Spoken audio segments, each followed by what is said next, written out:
Welcome back to Comic IndieCon as we are interviewing some of the greats that are going to be here at Comic IndieCon, returning and people that I've known actually for a couple different conventions.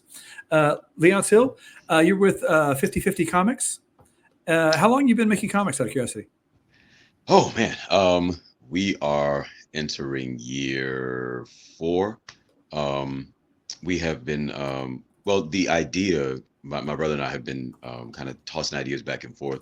But as far as like actual doing business, actually drawing and actually publishing comics, been doing that for about 4 years. Fair enough. And I said Hill. I meant Hall. I Oh, apologize. all good. And Lesly Julien, how long have you been doing comics? I would say off and on for the last 10 years or so. But I would say maybe the last 3 or 4 years, definitely been a lot more serious, quote unquote, about making comics. This is why I love indie comics because it's a passion project basically. You guys Oh, yeah. are making something that you love. Leonce, you write, and you have your brother, other artists working with you. Lesly, you write and draw. It's only a writer. Sorry. I Only, didn't mean to say okay. only a writer, but yes, I write. Okay, we're all in the same boat then. Yeah. I also Two am writers. only a writer. By the way, Kevin Garcia. I often forget to introduce myself at the beginning of these things. And I've been in publishing for 25 years, but only in comics, indie comics, I guess, for the past like 4 years. When I was in high school, I used to draw a lot, but I don't do that anymore. Now I just kind of stopped, and I wish I kept it up. I get Um, that. Yeah. so I want to talk to you guys about the work you do and about what it's like being in the indie comics industry, especially here in Texas. Leonce, let's start with you. How would you describe 50/50 Comics? Expensive. No, I'm kidding. No, like you mentioned, it's a passion project. It's a labor of love. I am a dyed-in-the-wool Gen Xer. I'm all GI Joe and Transformers and Thundercats, and all of that was what fueled my own imagination. So that, and shout out to my mama. She would always read the silly stories that I would write when I was in 4th and 5th grade. And it wasn't until I got maybe to high school I was like, man, I really do enjoy writing. I enjoy these stories. I like the movies that play in my head as a result of the stories that I read and the ones that I write. So um, using that as kind of the foundation growing up now, several decades later, and having found my brother, that's another story, who is an incredibly skilled and talented and practiced artist. To be able to see these words come to life in the hands of incredible artists, not just him, but several artists on our team. Um, I am a teacher. We just started the new school year. So whatever few brain cells 8th graders have not fried, I use those to try and put some scripting together or some story together. And then our artists take them and they come back with these amazing things that continue to inspire us to keep doing this thing. Where myself and my partners look at each other like, listen, how are we gonna pay X bill, X bill, X bill? When the art comes back and when people give us feedback, especially at live events, we find a way. We go out, we sell that last kidney. You know what I mean, just to make sure that we can keep the thing going. So all in all, the experience it is not for the weak. I say any small business ownership is not for the weak. You have to love it. You have to love it all the way, and we love it all the way. And we've happened to come across some incredible writers and artists that help us to get to keep the dream alive. And again, pretty much all of us do this in our spare time. Like we all have day jobs, we all That's the have nature bills of we got to indie pay. comics. Yeah. You know what I'm saying?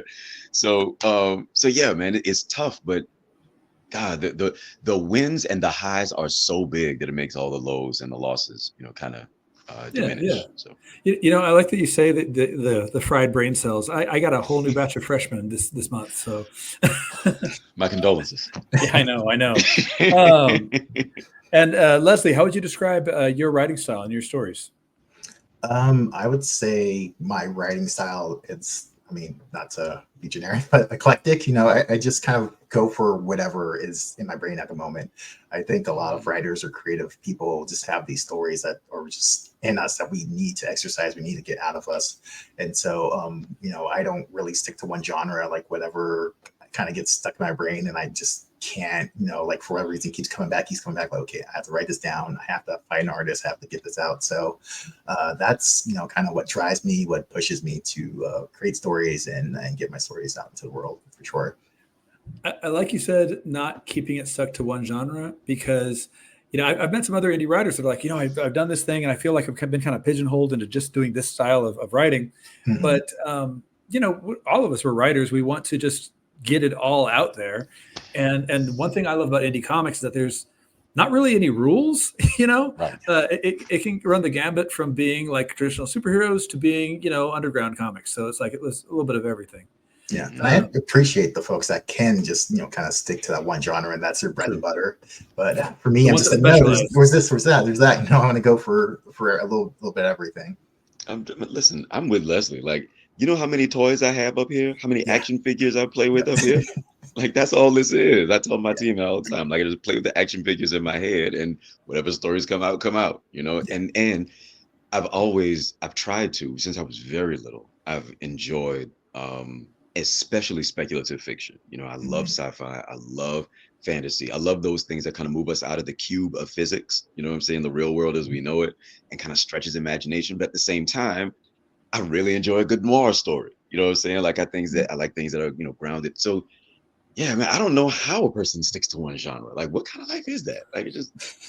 Well, Let me not. I'm not to judge, but I'm just saying. They Like, I know me. specialize. I get the idea of specializing, but also like sometimes I want to do horror, sometimes I want to do comedy. Sometimes I've been doing some children's stories lately, so it's like it goes around.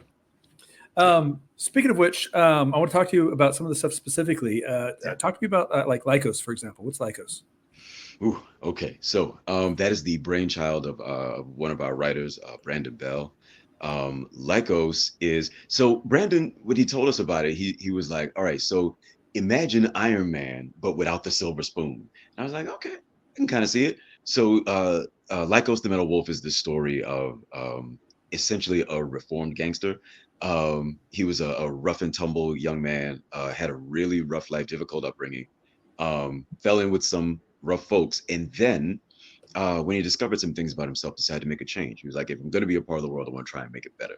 So he reinvented himself. He went back to school. He became an inventor and a philanthropist and a billionaire, essentially, to the degree that he was able to discover an alien substance that resides within his skin, within his bloodstream. As happens. Every now and then.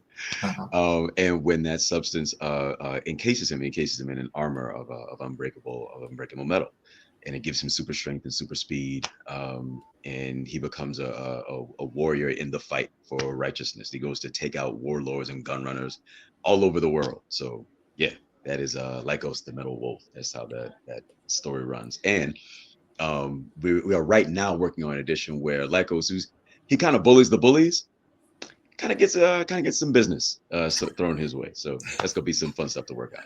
There's a lot of that in the world these days. I like that you said like Bruce Wayne, like without the silver spoon.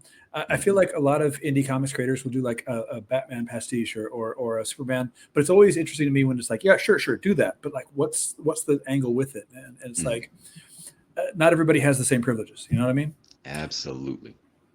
Leslie, tell me about Ghost Gauntlet. I'm looking at the cover here, and it just is gorgeous, and it looks like a lot of fun. I also really love the title font. Yeah, that was a really fun project I did with artist Sam Owen.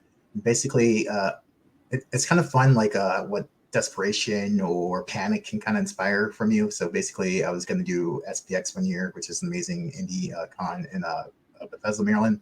And I was like, I need some more stuff in my portfolio. I need another comic. And I reached out to Sam because we were working on something else. And I was like, hey, you want to work on a comic together? And we were kind of just throwing ideas back and forth together and said, hey, what about this one about a girl that dies and has to punch her way to heaven?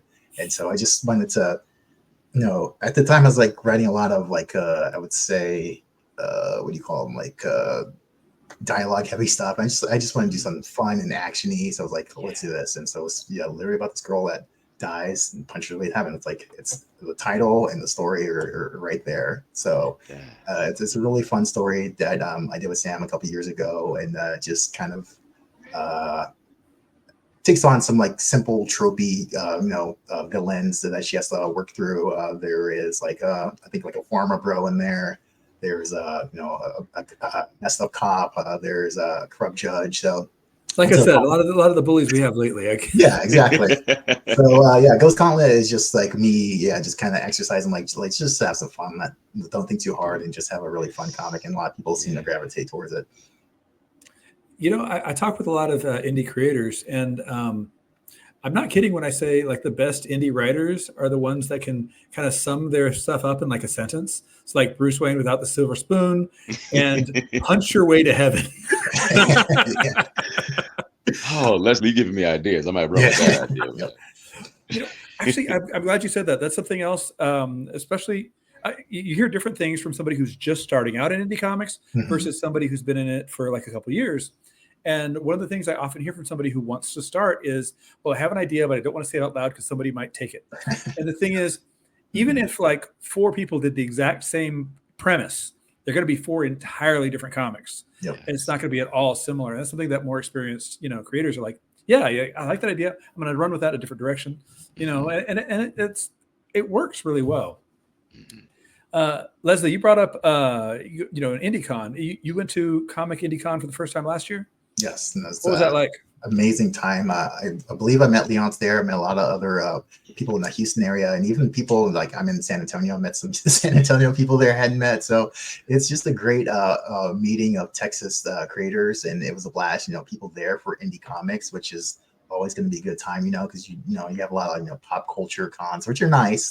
They have their place, but like people that know that they're coming for indie comics and support, small businesses and indie creators, like that's the best. And so I really appreciate Comic Indie for putting up that platform and growing and expanding. And it's been a lot of fun to watch what they're doing. I really appreciate the organizers for what they do. And to piggyback on that, it's one of the things that myself and our partners were talking about when we finished up with the Superhero Comic-Con in San Antonio. We talked about how it is now. We are all inspired by some of the established and mainstream comic publishers, but when we are in those environments, like independent creators have to kind of elbow our way in. Like we have to raise a lot of ruckus to make sure that folks recognize us.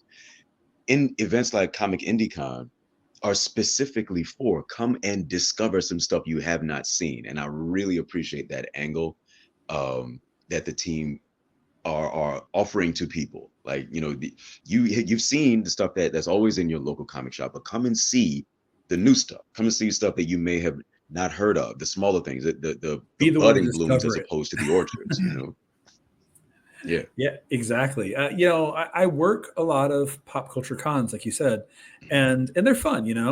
The celebrities are cool, and I love the cosplay, but whenever I work an IndieCon, especially when I like Comic IndieCon, I went to for the first time last year.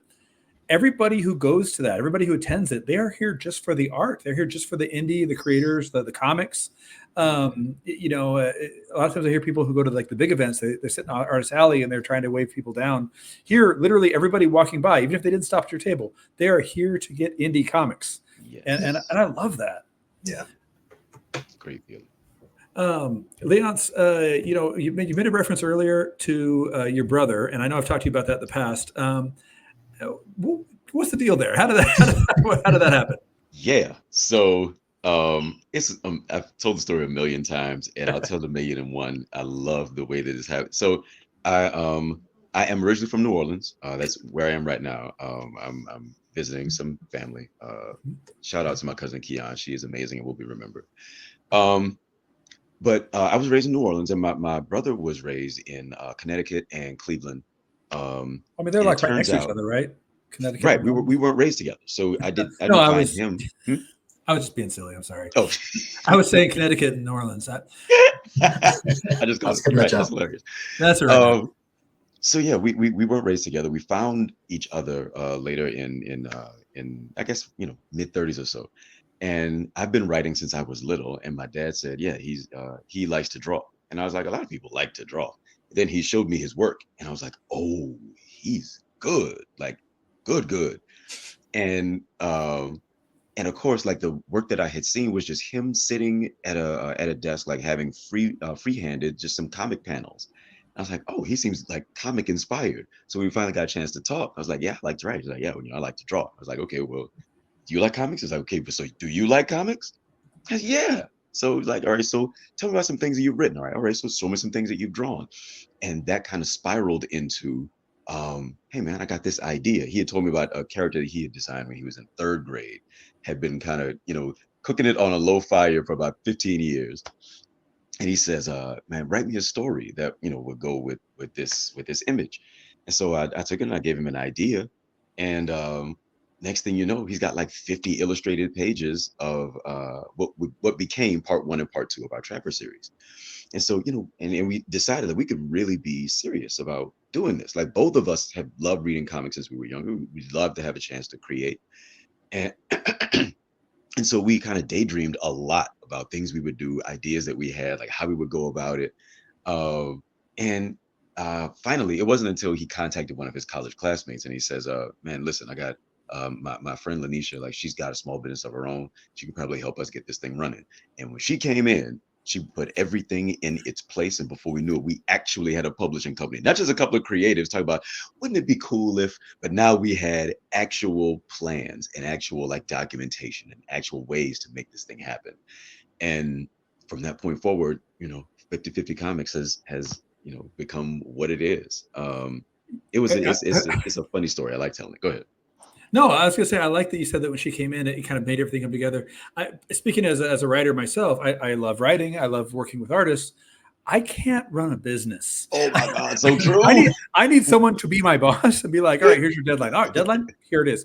And people are like, what you set your own deadline? I'm not going to beat my own deadline. I think that's the common comic creator problem. So like for you to have a solution in Nisha, that's awesome. And like just your story with your brother also feels like a comic book origin story. You guys know, like people have told us that, and we laugh all the time because I've told people several times, like it is reasonable, likely even, that this stranger who is my brother could have been a jerk, could have been a not good guy, but I got one of the best ones. He is not just an incredible artist, but an incredible person, incredible dad. He's an inspiration to me. And like I said, like, creating independent comics has got to be a labor of love. And he makes me want to do this. And he has said often that the way that I write makes him want to draw. So it's a good fit.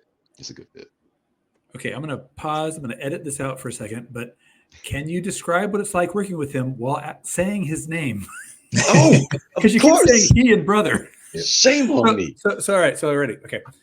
So yeah, I talk with a lot of artists and writers who get to meet up and work together. It sounds like you guys work together well. What's it like working with a brother that you didn't realize you had until later? Right. So my brother is Lee Johnson, and he's one of the best artists that I've ever had a chance to work with. And I've worked with a couple over the years. He's actually in San Antonio. We're going to be visiting him again soon for another small indie art show. But yeah, he's great. He's a basketball coach, veteran. He does graphic design like as a trade, and he talks often about how he draws all day, and that's like the have to do drawing, and then he gets home to do the want to do drawing, and that makes it a lot of fun. And we have a group chat where all of our disparate team members, we're all over the I dare say all over the globe. That's just the way publishing is nowadays. Right. Yeah, we got a couple of Canadian artists. We got one guy who's in Dubai. Like we are all over the place. And Leslie, can you tell me about some of the artists that you've worked with, some of the other creators you've worked with? Yeah, so like I said, mentioned Sam Owen, who's an incredible artist for Ghost Gauntlet. He's based in Georgia. For Savage Wizard, I was working with an artist, Brian Flint, who is based in Massachusetts. Like I said, worked with people all over the place. Paulo Sampiao, who's incredible. He's works with me on head cases. He's based in Brazil. So I've worked with artists all over the globe. Currently working with an artist for my first horror story, and he's based in Turkey. So yeah, it's kind of you kind of do have to kind of scour the globe to find artists as a independent creator. Really, that's I like this all over the world part. Yeah. And Leonce had mentioned earlier about meeting people at conventions who were interested in his work. What has it been like, Leslie, uh, going to either shows or even small little things and meeting people and hearing them react to your stuff?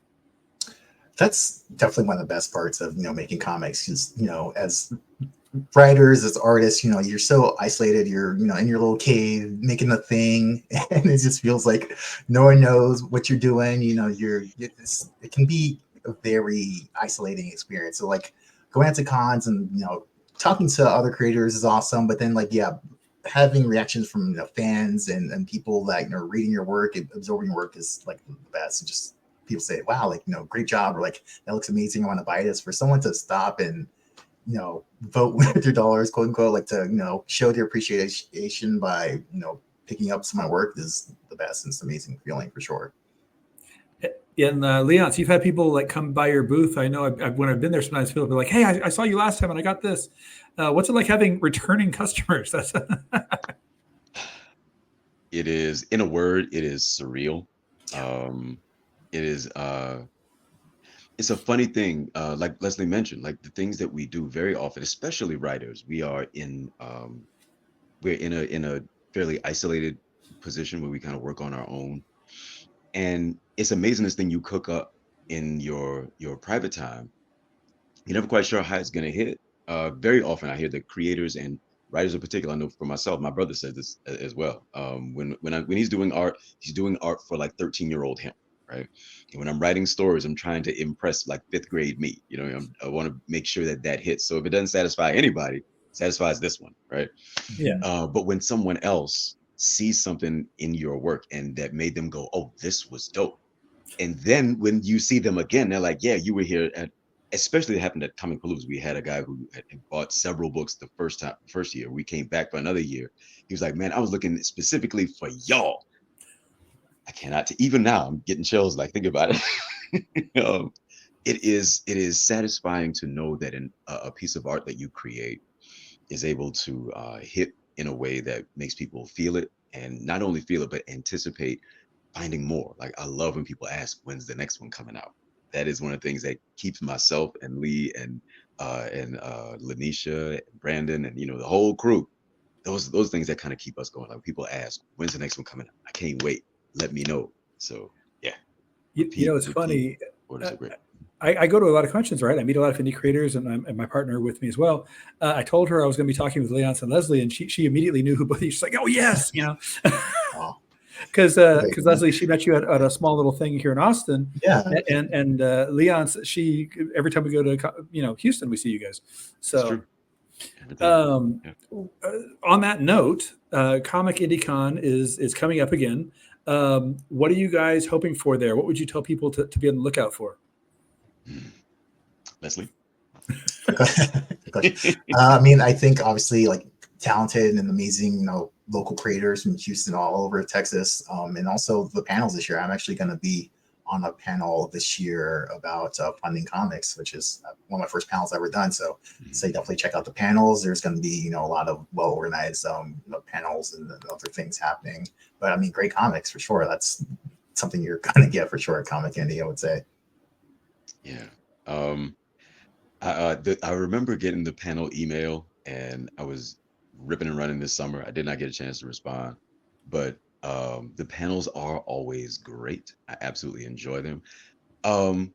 Last year, when we, even as exhibitors, like when myself and Lee were there, um, we were there to kind of see what else other people were doing. Like, we were there as spectators too, to like Yeah, see yeah. what else, what other people are working on, like how we can get inspired, like what the rub is.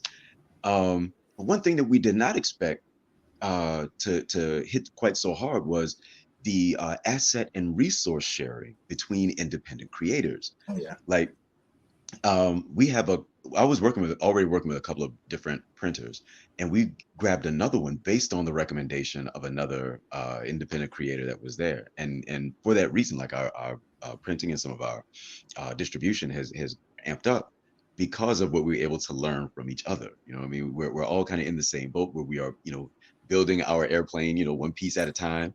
And to be able to kind of know some ways to make it a bit more efficient, a bit more effective from other folks that are with us. Like, there's such a community there kind of home brewers and home crafters. I think it's a Yeah, I'm looking forward to that the most, being able to kind of compare notes and share war stories with some of the other folks that are there. sure. Yeah, that's Yeah. true. The community is definitely one of the best aspects of the whole experience as well. Just like, find that community and like, yeah, just chopping up with people that do the same thing, because you don't always get to do that, every day, to, just connect personally, and yeah, maybe deepen some connections. And yeah, like I said, trading, war stories, or like, getting some little tips and trips that you might not have been aware of is amazing. So yeah, that's another great part of the experience. Community is such an important part of indie comics. Like, okay, I'll give you an example. I was doing a comic book about Aztec history, right? And somebody saw that and they're like, oh, but so-and-so down a couple booths over is doing Aztecs. Aren't you worried about competition? It's like, no, we help each other out. It's about supporting each other. But also, like, the more people get used to the idea of these indie books, the more they want to consume more indie books, And so the idea of like, I've had a lot of creators, help me out and be like, well, here's where you can find a publisher, or here's how to work with the artist, or just distributions, that kind of stuff. And it's like, it's such a welcoming environment for the most part. I mean, yeah, there's going to be those weirdos every once in a while. I mean, we are artists after all. But at the same time, it's like, it's just so, whenever I go to a convention like Comic IndieCon, one of my favorite things is literally meeting artists and meeting writers, meeting creators, some people that I've met before, and also people that I've never seen before. I remember last time I was there, there was this young kid. He was doing these like Godzilla type drawings. They were amazing. And I asked him how long he's been doing this. He told me he's like 17, 18. I was like, like, this is good stuff. This is really good. And he's like, yeah, just starting out. Like, you keep going. Yes. Don't stop. You're in the Don't right stop. Oh man, it's just so many good creators. And like I said, I'm based out of the Austin area, so I do work with a lot of indie people here in Austin. But that's why I love going to Houston as well. I get to kind of expand that and see more of what there is. In fact, I'm sometimes surprised at how big the art community is in Houston. There's a big anime community as well too. Yeah, because of, yes. a lot of voice actors there apparently. Yeah. But it's just, and again, there's so much overlap. We talk about doing horror stories or kids stories. It all just kind of comes together. Mm-hmm. I want to ask you guys, on all that note, what advice would you give to somebody who wants to get into indie comics? Leonce? Like Nike said, just do it. Seriously, the like I mentioned, Lee and I did a lot of hemming and hawing, a lot of daydreaming, like creatives that want to do. But Been there. when Lanisha kind of helped us to recognize this is a thing you can do. Like, it's not just something you can daydream about. You can actually do this. Here's how. Like, there are, if nothing, I remember, I'll pivot by saying this. Like I said, I'm back home in New Orleans right now, and I was a part of the spoken word and poetry community that was here. And one of our elders, Kalamu Yasalam, he had been writing, publishing, performing, teaching poetry for years. One of the things that he had said once while we were kind of communing one day after a venue, he's like, "Listen, man, if you wanna people to know about your work, like, you make your work available. You got poems, you know where Kinko's is. It's a very long time ago. You know where Kinko's is. Like, go make the copies, staple them down, sell them for like $1. Like, let people see what it is you have to. People see what it is you have to offer. You're creating it. The words are coming out of you. Let people know they exist." And I'd say the same thing for independent creators. Like, you are creating the work. If you are writing it, you are drawing it. Let people know it exists. There are webtoons, there are Instagrams, there are Zines. TikToks, there are zines. Absolutely. There are ways to let people know that you have work, that you are creating, like that you have something to say. Don't wait for the perfect chance. The perfect chance will never arrive. The only perfect chance there is the one that you take. So do it. Just do it. Leslie, follow that. Oh man. Leslie, what advice would you give? Ditto. What advice would you give somebody who's just kind of like, they have an idea, they want to start out? Would be similar. I mean, it's just like, don't try to be perfect. Like, make the thing. Don't keep thinking about the thing. Make the thing. It's bad. Okay, make it better. You slowly revise it. You kind of, that doesn't work. You pivot, And there's so many resources online now that weren't there many years ago. It's a lot harder to figure this stuff out. So there's a lot of great books on on making comics, you can get from indie creators if you go to even one of these shows. So there's lots of great resources out there online. There's books. There's just so much information resources that you can definitely grab hold of. In fact, I was part of something called the Comic Jam, like an online group where basically it paired an artist and writer together, and they had to make like a one-page comic within a week. So Literally there's stuff out there. Yeah, literally a jam session. So there's stuff out there. I would say don't be afraid. Don't try to belittle what you're doing. Be proud of what you're doing and just keep making those steps forward, even if they're small. Keep making those steps forward, and you'll be somewhere as long as you keep moving forward. Is there anything that either of you guys would like to see more of in indie comics? It could go any direction. It could be on the creative side. It could be on the stuff that they make. Could be on the connections with other parts of the entertainment industry.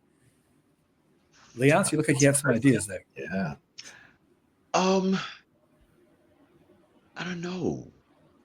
And I'm not quite sure what I want to see more of, because I think what I go to independent scenes for is for whatever it is they bring. You know what I mean? Like I go there looking for a thing that I had not anticipated. I go there looking for the thing that makes me say, man, I wish I'd have thought of that. You know what I'm saying? Or a thing that makes me go like, oh, that's a good idea. Let me, I love when I see somebody who's got like just a perfect title, and I'm like, oh man, I wish I thought of that. That's so good.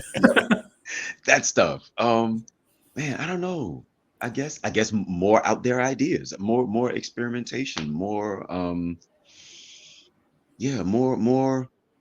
I don't want to say randomness, but I think one of the reasons that we have independent creators is because they're bringing things that had not been necessarily considered in the first place, or that ideas that may have been overlooked.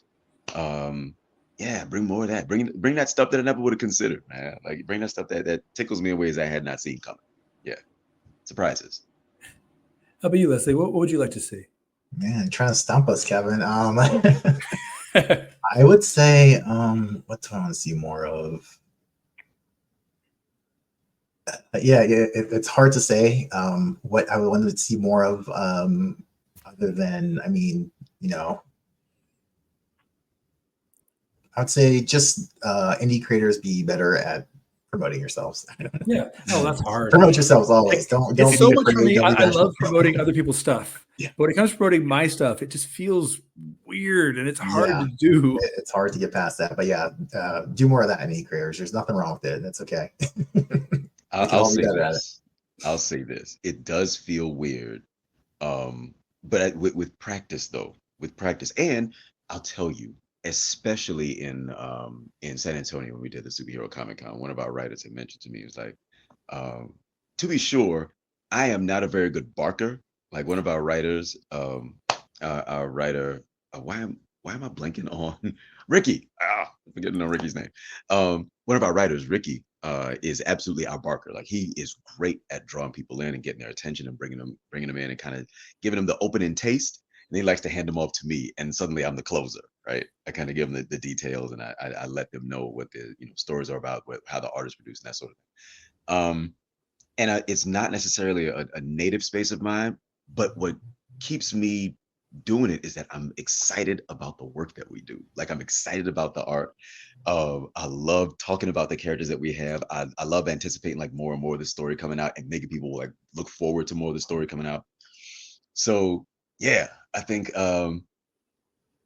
it comes with practice. You know what I mean? Like if there's anything, okay, there's a piece of advice for indie creators, like practice, your pitches, and just love the stuff you do. Like if you love the stuff you do, then you get excited when you talk about it. You know what I'm saying? I'm a Saints fan. When you start talking to me about football, like, I get excited about it. So yeah, I think that's Saints. Who dat? Sorry, I had to. Do not apologize for that, sir. That was a fantastic joke. I want you to take full credit. But I love that you said that barker, because like usually when it's my friend's stuff, I'm the barker. I'm the one calling them in. I MC a lot of shows and stuff, and I always bring people. But when it's mine, literally, I had a big show, and I had my friends there that helping me man the booth. Every time I left to go like do a panel, they sold like 20 comics. And I was like, they're like, why aren't you selling harder? I'm like, people will get it if they want to. Yeah. And then as soon as I get back, yeah, we cleared out your stock. Where's the rest? You said you have more? Yeah. I know It's that. hard, man. But yeah, you do have to do that. You have to like promote yourself, and that's it gets kind of tricky. You know, it's funny. You said that I stumped you with a hard question. I didn't think of it till I asked it, but then I had the luxury of thinking of an answer because I came up with it. Yes. And my thing is I want people outside the indie comic sphere to discover more indie comics. Mhm. And I don't just mean readers, because obviously there's always readers showing up to these shows and I love it. But I mean, like, how many comic book movies are out there right now? You know what I mean? Yeah. And there are indie comic book movies that get made, but like, Absolutely. you know, Yeah. I mean, heck, Hellboy started basically as an indie comic. I mean, Right. you know, it definitely wasn't from the big two. And they've got a new movie coming out this year. So it's like, I would love to see more of that. Indeed. You know what? Let me ask you, both of you guys. Mhm. Leonce, could you see one of your stories or one of the comics from 50/50 becoming a movie, and which one would you see first? Like, oh, this one. Let's see. The answer is yes. And I think that the latest series that we're putting together, well, a series called Rochambeau, about the an underworld rock paper scissors scene, Love it. like these high stakes rock paper I want to read scissors. that. Damn. I want to read that. See what I'm saying? It's That's all why I love about comics. it's all about the good tagline, man. It's all about the good tagline. The underground rock paper scissors scene. Yes. Come on. So I'm sold already. Yep. That's another Ricky creation. Ricky Robb, one of our writers. He's a huge Pokemon fan, and kind of the head-to-head battle thing. He kind of spun that up in his head. He also really enjoys Yakuza movies, and so like those two things kind of swam around in his head, and he was like, man, I wonder if. And he wrote like so much text for it. So we're getting that put together. We're working on issue 1 right now. Keep your eyes open. No, December that should be coming out. So keep your eyes open to 5050comics.com. But yeah, I think that would make for a very interesting, like if you already take the Yakuza film, I won't say formula, but kind of profile, and you added that to it, I think that would be a lot of fun. I think that the Natura series, because it deals with the elemental warriors, I think, yeah, there's a real chance for like visual spectacle. You know what I'm saying? You could make that really, really big and pretty. I think that's the one my partner picked up. She was really interested in those. Oh yeah. So that's our flagship series. That was there's a funny story about how that concept came about. That was Lee's brainchild. He likes to, I don't know if they still make it anymore. There was this little mobile game called why is it blanking on me? Candy Alchemy. Crush. Not Candy Crush. That'd be impressive. Candy Crush comic. Alchemy. There's a little game, Alchemy, and it had the earth, air, water, and fire. You start with these 4 elements, and you add 2 things together to create a new thing. Like if you add fire and earth together, you create lava, right? If you add lava and earth together, you create a volcano, right? That sort of thing. So you keep adding the elements together, and the products of those elements together, and you keep making more and more stuff. And so my brother thought about that, and he was like, man, this is a dope idea. Like when you combine powers, they get better, and you can create more and more complex things. Like the ladder is so high as to all the things you can put together. And so he asked me, like, what do you think about this as a comic idea? And so that turned into a round table where a lot of us were putting our ideas in. And again, I think that because it is so broad, and of course we had to put together a villain structure, and that was nice. I think that it Villains are always fun. They really are. Like if I was going to do a panel, that was going to be one of the panels that I would have suggested. But next year, I got you. But yeah, I think that would make for a really nice movie to see the Natura and kind of this war on 2 different fronts. There's a physical realm, there's a natural realm, there's like another dimension. That's a lot. So I think that would be a fun one. All right, Leslie, how about you? Any of your stories that you would say like, oh, this one needs to be a movie, or when you're writing it, you're like, this was a movie in my head? So I'm gonna cheat a little bit because so for example, head cases I kind of always describe as like Ferris Bueller's Day Off meets etc. So I Okay, think I want that's to a great pause one. on that because the first picture of head cases is a lunch lady with two heads on a plate. Yes. So expand. Yes. It's definitely a darker version of Ferris, but basically, so in the story head cases, there's two kids, Gila and Ramon, and they steal a bag from a random passenger on a train. And unfortunately for them, there's a severed head inside the bag, and the bag belongs to a hitman. So, like I said, it got some Ferris Bueller's energies just because, they're trying to skip school and stuff, but then it's got some very heightened stakes, obviously, because it's not a principal that's coming after them. There's a hitman. So it definitely lends itself to like a high action comedy, a dark comedy of sorts. So I think that would lend itself to the screen very well. And then you had Savage Wizard, which is like a over the top action comedy, which I like a lot for, the screen. And I picture M'Baku from Black Panther a lot as the main character, Renard, who is just like this. He's basically imagine Conan the Barbarian if he's a lot dumber and had to learn magic. It's just a really wild story that I could see as like an epic, like Hollywood flick for sure. But I mean, that's if someone with some deep pockets just wanted to troll around in the sphere. And then I'm working on a horror story, like horror is just, usually cheap and easy to produce. And like, hey, like me, come on, take a chance. Savage Wizard is the one I picked up when I saw you last. It is still on my to read pile, but it's a very big pile. I know my to read pile is but I was sold on the premise. I was sold on the cover, especially, was really good. And I got to say, as far as head cases go, if I had a dime for every time I had somebody else's bag and there was a head inside, I tell you, every Thursday, right? It feels like it sometimes.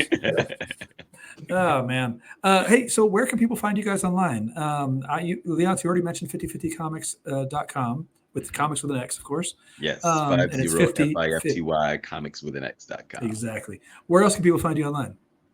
Social media? Yes. So we do a lot of our work on Instagram. You can find us on Instagram at 5050comics, 50FIFTY comics with an X. And you can find me in particular. I do a lot of goofy stuff on Instagram. I am at 50Fifty, that is 50FIFTY_L Hall. I like always being on brand. That's very important. Gotta keep it, baby. Lesly, where can people find you online? My website, leswrite.com. That's LESWRITE.com. I'm going to pause you, man. I love the pun. I love it. Thank you. All right. I feel like I don't get enough praise for it, so I really appreciate it, Kevin. No, any pun is a win for me. I like it. Literally, one of my first lessons with my students every year is, who here likes puns or who here hates puns? They're all like, oh, I hate puns. And I'm like, great, because you're required to do them for this class. Yeah. All right. So where else can we find you online?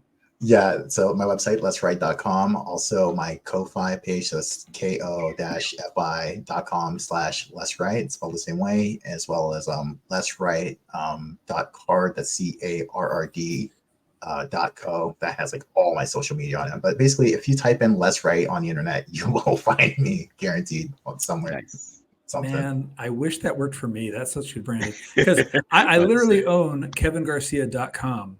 But it's still, I'm not anywhere near the top hits on Google, man. I got to working on it.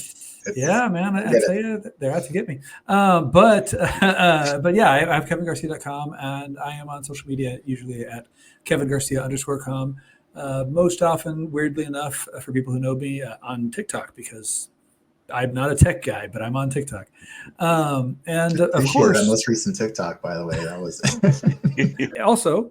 Comic IndieCon itself can be found at comicindie.com, which I think Comic IndieCon at comicindie.com works really, really well. And of course, you can be here at the show, and that's what I'm really excited about. I can't wait to see both you guys there. Yes. Thank you guys so much for being on. Thank you so much. And thank you for having us. So really much appreciate fun, it. Can't wait to see you. Yeah, same.